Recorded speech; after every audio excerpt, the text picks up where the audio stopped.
সিলেটে লুট হওয়া সাদা পাথর উদ্ধারে অভিযান নিয়ে আরো জানাতে সরাসরি যুক্ত হচ্ছেন আমাদের সহকর্মী খালেদ মাহমুদ। খালেদ, অভিযান সম্পর্কে সবশেষ কি তথ্য রয়েছে আপনার কাছে এবং কি বলছেন সংশ্লিষ্টরা, বিস্তারিত জানাবেন। দেখুন, এই যে প্রকৃতির এক অপরূপ সৌন্দর্য সাদা পাথর, সেটি আসলে গত কয়েকদিনের যে ধ্বংসলীলা এখানে চলেছে বলা যায়, অর্থাৎ নির্বিচারে যেভাবে পাথর লুটপাট করা হয়েছে, এরপর আসলে এর সৌন্দর্য আগের মতো নেই। আজকেও কিন্তু অসংখ্য পর্যটক সিলেটে এসেছেন এবং এই সাদা পাথর তারা ঘুরতে এসেছেন, কিন্তু এই দৃশ্য দেখে তারা অনেকটাই হতাশ হতভম্ব হয়ে ফিরে যাচ্ছেন। তো আপনি যেটি বলেছেন যে আজকে এই ধ্বংসলীলার পর এখানে পাথর লুটপাটের পর কিন্তু হঠাৎ করেই আমরা দেখলাম দুদক সিলেট কার্যালয়ের উপপরিচালকের নেতৃত্বে 9 সদস্যের একটি প্রতিনিধি দল, তারা কিন্তু আজ সকালে প্রথমে জাফলং গিয়ে সেখানে অভিযান পরিচালনা করেছেন এবং জাফলং এর অভিযান শেষ করেই তারা সরাসরি এই সাদা পাথরে চলে আসেন এবং সাদা পাথরে তারা দীর্ঘক্ষণ অবস্থান করেন এবং একটু আগেই কিন্তু অভিযানের দলটি এই স্থান ত্যাগ করেছেন।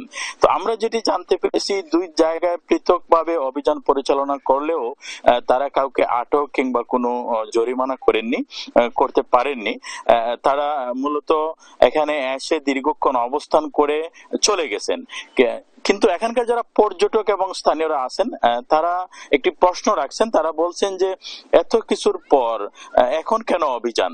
এই অভিযান যদি আরো আগে পরিচালনা করা হতো তাহলে এই যে প্রকৃতির একটি অপরূপ সৌন্দর্যের লীলাভূমি যে সাদা পাথর, সেটি আসলে রক্ষা করা যেত। কারণ দেশের পর্যটকরা বারবার, যার সারা দেশের বিভিন্ন প্রান্ত থেকে, এমনকি বিদেশি পর্যটকরাও এই সাদা পাথর এসে এই সাদা পাথরের সৌন্দর্যে তারা মুগ্ধ হয়েছেন। কিন্তু সিলেটের এই যে সম্পদ, এই সম্পদ লুটপাট যারা করেছে, যারা এই পাথর এবং বালু লুটপাটের সাথে সম্পৃক্ত, সেই দুর্বৃত্তদের আসলে এখন পর্যন্ত প্রশাসন চিহ্নিত করতে পারেনি।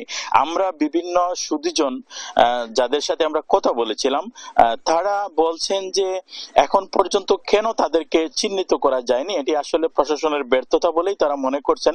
তবে সিলেটের পুলিশ সুপার আজও আমাকে বলেছেন যে তারা চেষ্টা করছেন এই কাজের সাথে কারা জড়িত তাদেরকে খুঁজে বের করার, এবং যদি সেটি সম্ভব হয় যত দ্রুত সম্ভব এদের বিরুদ্ধে তারা মামলা দায়ের করবেন। এবং একই সাথে আরেকটি তথ্য জানিয়ে রাখি, আজকে এখন কিন্তু সিলেটের জেলা প্রশাসকের কার্যালয়ে একটি সভা চলছে এই বিষয় নিয়ে, এই সাদা পাথর লুটপাটের সাথে কারা জড়িত, তাদেরকে কিভাবে চিহ্নিত করা যায়, তাদের বিরুদ্ধে কি ব্যবস্থা নেওয়া যায়, সেটি নিয়ে মূলত জেলা প্রশাসকের কার্যালয়ে বিভিন্ন রাজনৈতিক দল, প্রশাসনের বিভিন্ন স্তরের কর্মকর্তাদের নিয়ে, রাজনৈতিক দলের নেতৃবৃন্দদেরকে নিয়ে এই বৈঠক চলছে। এবং জেলা প্রশাসক জানিয়েছেন যে এই বৈঠকের পর আসলে কি হয়েছে বা তারা কি সিদ্ধান্ত নিয়েছে সেটি আমাদেরকে জানাবেন।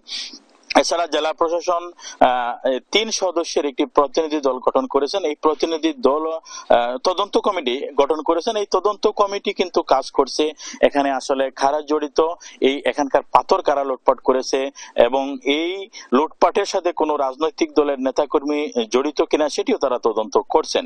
এবং আরেকটি তথ্য জানিয়ে রাখি যে বিএনপির কেন্দ্রীয় সাংগঠনিক সম্পাদক জি.কে. ঘোষ, তার সাথে আমি কথা বলেছিলাম, তিনি জানিয়েছেন যে তারা দলীয়ভাবেও আরেকটি তদন্ত কমিটি গঠন করেছেন যে এখানে আসলে আর কেউ জড়িত আছে কিনা।